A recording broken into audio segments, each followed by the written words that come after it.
Hello दोस्तों, स्वागत करते हैं आपका अपने YouTube चैनल सक्सेस मंत्रा हिंदी में। और आप देख रहे हैं ये वीडियो है विज्ञान का जो प्रोजेक्ट चल रहा है डीएलएड सेकेंड सेमेस्टर का, उसका जो अब ये जो दूसरा वाला टॉपिक है प्रकाश के परावर्तन व अपवर्तन को स्पष्ट करते हुए मॉडल या चार्ट आपको तैयार करना है। तो आइए इस पे हम प्रोजेक्ट पे काम करते हैं, स्टार्ट करते हैं परावर्तन और अपवर्तन को लेकर के। तो सबसे पहले जो हम बात करेंगे प्रकाश का परावर्तन एवं अपवर्तन की क्या परिभाषा है। ठीक है, तो मैं पहले भी बता चुका हूँ आपको, कोई भी टॉपिक अगर आप बना रहे हैं, लिख रहे हैं, तो डायरेक्ट उस टॉपिक में मत जाइए, पहले उसका बेसिक थोड़ा सा इंट्रोडक्शन दीजिए, फिर उसको आगे आप बढ़ाइए। तो थोड़ा सा एक नॉलेजेबल चीज़ भी लगती है और अच्छा लगता है।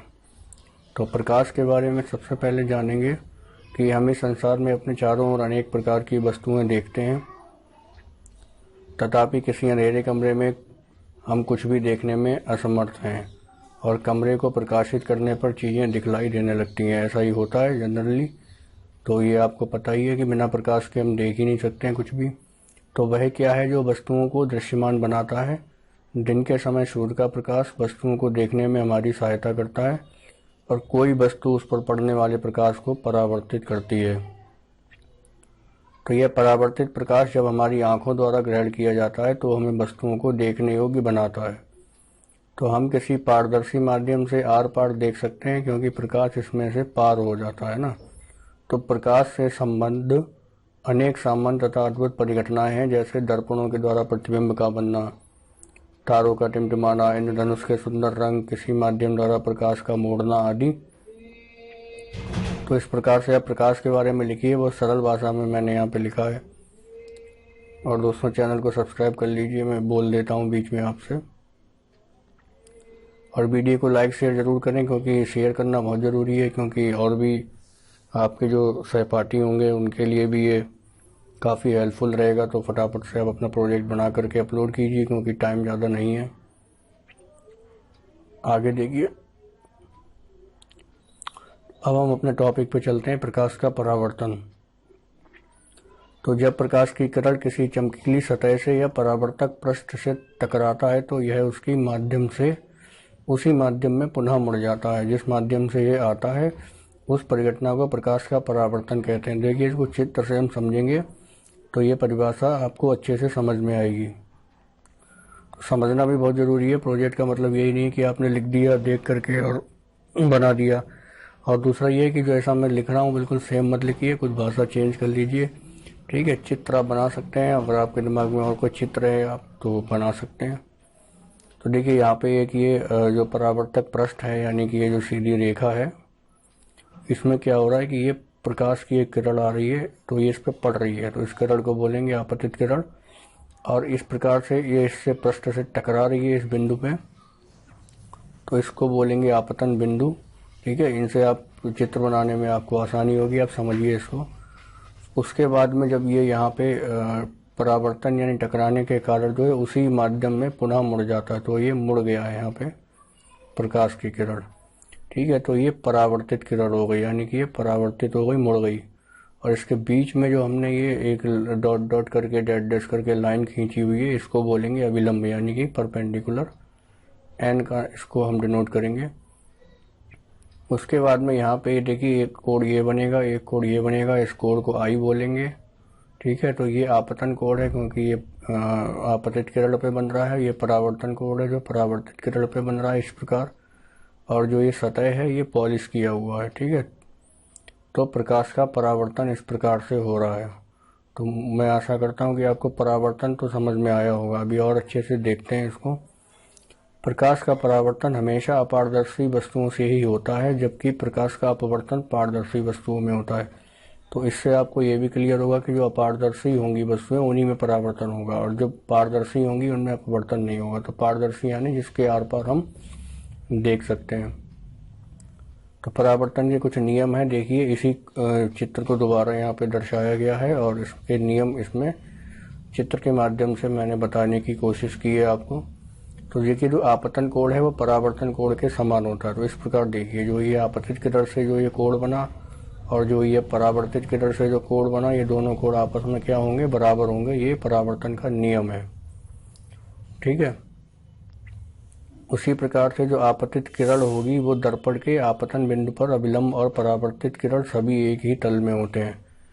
तो क्या क्या चीजें हैं, देखिए आपतित किरण जो है ये, ठीक है, और दर्पण के आपतन बिंदु, ठीक है, और अभिलंब, ठीक है, और परावर्तित किरण ये वाली, ये सभी एक ही तल, यानी कि ये जो दर्पण का तल है।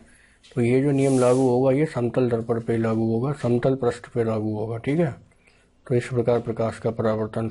और भी नियम है इसके, गोलीय दर्पण आप ले लीजिए, ठीक है, वृत्तीय दर्पण ले लीजिए। तो वो आप देखना चाहें तो वो वाले आप एग्जाम्पल अपने परावर्तन के प्रोजेक्ट में लिख सकते हैं, टॉपिक में, है ना। तो आप सर्च कर लीजिए, कहीं से आपको मिल जाएगा। तो मैं आपको एग्जाम्पल दे रहा हूँ, ठीक है। गोलीय दर्पण हुआ, वृत्तीय दर्पण हुआ, है ना, इस प्रकार के। तो ये तो समतल दर्पण में ये नियम है, तो गोलीय में अलग नियम होगा।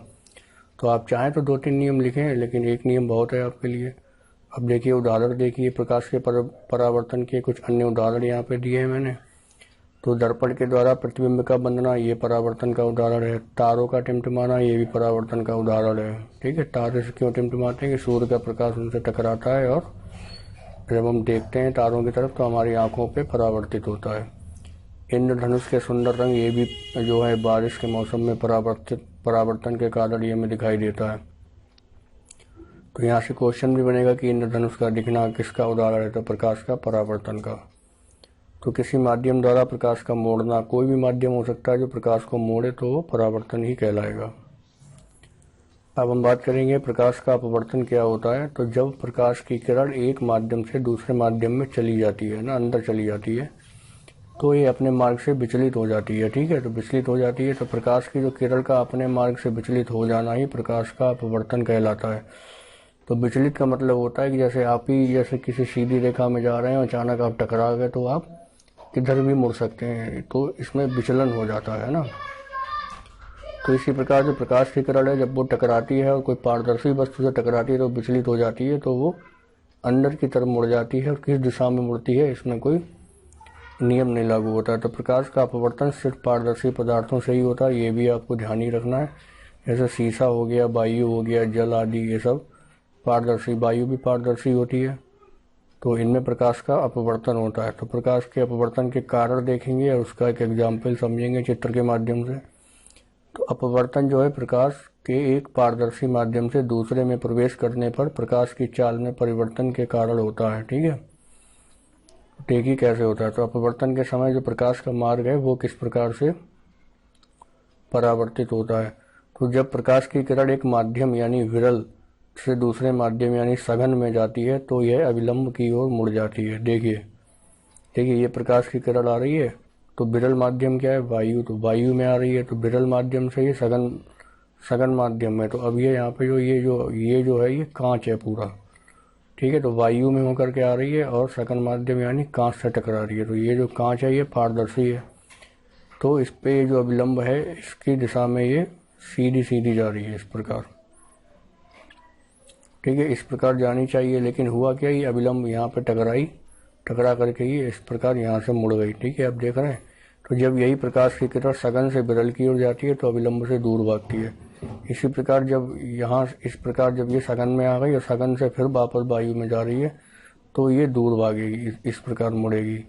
और जब ये वायु से सघन में जाएगी तो पास आएगी, यानी इस प्रकार मुड़ेगी, है। तो ये आप क्लियर कर सकते हैं।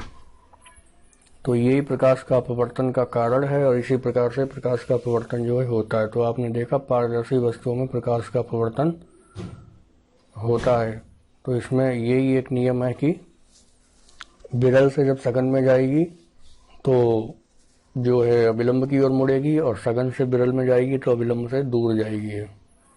ये आपको नियम याद रखना है। तो यहाँ से क्वेश्चन भी बनेगा। और एक एग्जाम्पल देखिए, तो ये शीशे के गिलास में रखा पेंसिल या चम्मच जो भी है वो मुड़ी हुई नजर आती है। देखिए किस प्रकार, देखिए ये गिलास, देखिए पहले हम इसको पढ़ते हैं क्या लिखा है। जब हम किसी शीशे के गिलास में आधा पानी भरकर, ठीक है, पहली बात तो आधा पानी होना चाहिए, और उसमें एक पेंसिल को आंशिक रूप से डुबोते हैं, यानी कुछ भाग डुबो दिया, तो ये मुड़ी हुई नजर आती है। ऐसा प्रकाश के अपवर्तन के कारण होता है। और जल की सतह के अंदर की पेंसिल जो सीधी होनी चाहिए मुड़ी हुई नजर आती है। तो क्यों होता है? देखिए, ये गिलास है, गिलास पे अविलंब है, तो अविलंब जो होता है ये माना हुआ होता है, ठीक है, बीच में जो सीधी रेखा होगी बिल्कुल, चाहे वो कोई भी सघन पारदर्शी वस्तु हो। तो गिलास चूंकि पारदर्शी है तो इसमें हमने डुबोया, पानी भी पारदर्शी है, तो इस प्रकार से ये जो पानी हो गया ये हो गया आपका पारदर्शी विरल, और ये नीचे गिलास है, ये सघन है।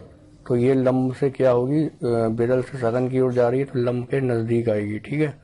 तो नजदीक आएगी तो आपको ये मुड़ी हुई दिखाई देगी इस प्रकार से। तो ये आपको क्लियर हुआ होगा, तो आप अच्छे से लिख भी पाएंगे प्रोजेक्ट में। इसीलिए मैं कहता हूँ कि आप चैनल को सब्सक्राइब कर लें, और कोशिश ये कि आपको काफ़ी अच्छा कंटेंट हम प्रोवाइड कर पाएँ। और हर एक सब्जेक्ट की प्लेलिस्ट भी हम बना रहे हैं धीरे धीरे, तो आपको मिलती रहेगी। इसीलिए आप बेल आइकन को भी प्रेस कर लें और वीडियो को लाइक शेयर जरूर करते रहिए। दूसरा एग्जाम्पल भी लिखा है यहाँ पे कि शीशे के गिलास में रखा सिक्का उठा हुआ नजर आता है, तो ये भी जो है प्रकाश का अपवर्तन का ही एक उदाहरण है।